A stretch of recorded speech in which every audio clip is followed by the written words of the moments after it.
Miss Mioto, did you give her this money to buy her love? Oh, absolutely not. Why absolutely not? Oh, because I'm a very lovable person and I don't need to buy anybody's love. Oh, I see. I don't know that she did it to buy my love. I think she did it to further our relationship.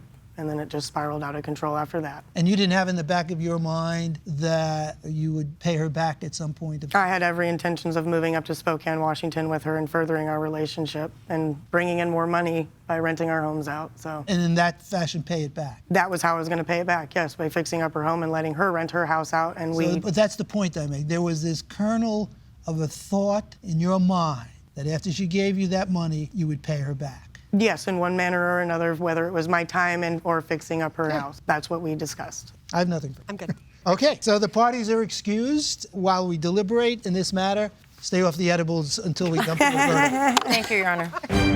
This courtroom is now in recess.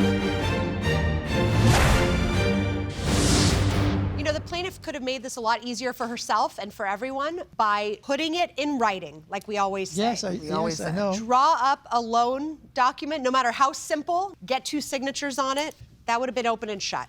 That said, it's our burden to determine by a preponderance of the evidence, slightly more likely than not, whose version of events is true. And I think the defendant admitted that this was going to be repaid. Yeah. I'm not sure they discussed specific repayment terms. Yeah. I'm not sure there was ever a direct conversation, this is a loan and there will be a specific repayment plan. But I think the idea was the plaintiff was going to see her money back one way or another. Absolutely. And that the defendant is obligated to pay her back. The money was given in the heat of the relationship. Yes. You know, the details may not have been foremost in the plaintiff's mind at the time. I agree with you. The preponderance of the evidence, as far as I'm concerned. Yeah, and like you said, when the relationship cooled down, it expedited, right? Basically. Right. She was expecting her money once the relationship went sour. But yeah, from all accounts, she was owed her money. Good. And I wouldn't give $5,000 to someone I've dated a year. We could be married.